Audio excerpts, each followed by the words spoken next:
जय श्री राधे कृष्ण। प्रिय मित्रों, क्या आपने कभी ऐसा महसूस किया है कि जिंदगी में सब कुछ होते हुए भी कुछ अधूरा सा है? शायद वो अधूरापन आत्मा के ज्ञान की प्यास है। आज जो आप सुनने जा रहे हैं वो सिर्फ शब्द नहीं है, ये वो विचार हैं जो आत्मा की गहराइयों तक जा सकते हैं। शायद यही पल आपके जीवन की दिशा बदल दे। और कौन जाने, आप ही वो माध्यम बने जिनके जरिए कृष्ण का ये संदेश किसी जरूरतमंद तक पहुंचे। तो अगर मन में जरा सी भी हलचल हो, नीचे कमेंट में जय श्री कृष्ण जरूर लिखें। चलिए बिना देर किए श्री कृष्ण के ज्ञान की वो अमृत वर्षा शुरू करते हैं जिसे गीता कहते हैं। कभी ऐसा महसूस हुआ है कि मन ही सबसे बड़ा युद्ध भूमि बन जाता है? एक तरफ मोह, दूसरी तरफ कर्तव्य। अर्जुन जब युद्ध भूमि पर अपने सगे संबंधियों को सामने खड़ा देख कांप उठा। वो पल सिर्फ महाभारत का नहीं, हर मनुष्य का है। इस मोह को त्यागो, यह तुम्हारा धर्म नहीं। उठो अर्जुन, यह युद्ध केवल बाहरी नहीं, तुम्हारे भीतर का भी है। हर दिन, हर निर्णय हमारे जीवन का कुरुक्षेत्र है और हर बार हम अर्जुन की तरह लड़खड़ाते हैं। क्या आप आज उस युद्ध को समझने को तैयार हैं? शायद सबसे बड़ी पीड़ा हमारी अपेक्षाओं से आती है। हमने कर्म तो किया पर फल वैसा नहीं मिला और यहीं से मन दुखी हो जाता है। श्री कृष्ण कहते हैं, तुम्हारा अधिकार केवल कर्म पर है, फल पर नहीं। सोचिए, अगर हम केवल अपने कर्म को समर्पण के साथ करें तो क्या जीवन अधिक शांत नहीं हो जाएगा? तो अगली बार जब आप कुछ करें, बस ये पूछिए, क्या मैं ये सच्चे मन से कर रहा हूं? शांति को हम हमेशा बाहर ढूंढते हैं, लेकिन क्या वो हमारे भीतर नहीं छुपी होती? जो सुख दुख, हानि लाभ, जय पराजय में समान भाव रखे, वही सच्चा योगी है। हर बार जब हम परिस्थितियों से हिल जाते हैं तो याद कीजिए, कृष्ण ने हमें स्थिरता का मार्ग दिखाया है। आप किस स्थिति में विचलित होते हैं, सोचिए और खुद से सवाल कीजिए। कभी आपने अपने फैसले किसी और की अपेक्षा के कारण बदल दिए? पर स्वधर्म में मृत्यु भी कल्याणकारी है, पर परधर्म भय देने वाला है।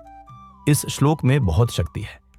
यह हमें सिखाता है कि अपनी राह चुनना ही सबसे बड़ा धर्म है। शायद यही समय है खुद को पहचानने का, अपने स्वभाव और स्वधर्म को समझने का। जब कोई हमें छोड़कर चला जाता है, हमें लगता है सब खत्म हो गया, पर क्या वास्तव में कुछ खत्म होता है? आत्मा न मरती है, न पैदा होती है। वो अजर, अमर और अविनाशी है। यह ज्ञान हमें मृत्यु के भय से मुक्त करता है। जब आप इस सत्य को स्वीकार करते हैं तो दुख धीरे धीरे हल्का हो जाता है।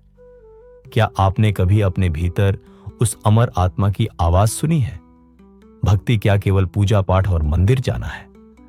जो मुझे प्रेम से पत्र, पुष्प, फल, जल अर्पित करता है, मैं उसे स्वीकार करता हूं।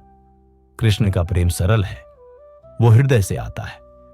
भक्ति तब है जब आप किसी पेड़ को पानी देते समय भी कृष्ण को स्मरण करें, जब कोई काम करते समय भीतर से कहते हैं, हे कृष्ण, ये तुम्हारे लिए है। ज्ञान वह दीपक है जो अंधकार को हरता है।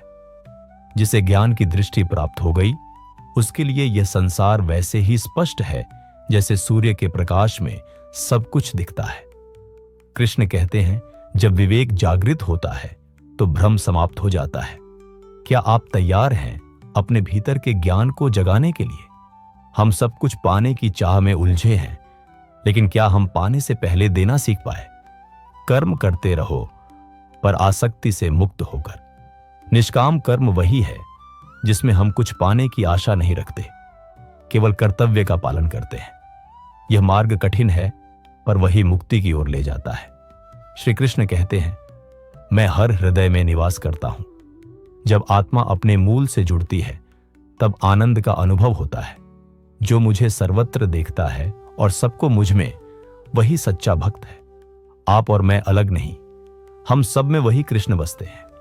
यह भाव जब जागता है, तब अहंकार मिट जाता है। प्रिय साथियों, अगर इन विचारों ने आपके मन को कहीं छू लिया हो, तो कमेंट में जय श्री कृष्ण लिखें। शायद आपके एक शेयर से किसी और की जिंदगी बदल जाए। अगर आप सच में गीता के इस रहस्य को गहराई से समझना चाहते हैं, तो इस चैनल को जरूर सब्सक्राइब करें, क्योंकि आगे और भी अद्भुत रहस्य आपके इंतजार में है। राधे राधे। जय श्री कृष्ण।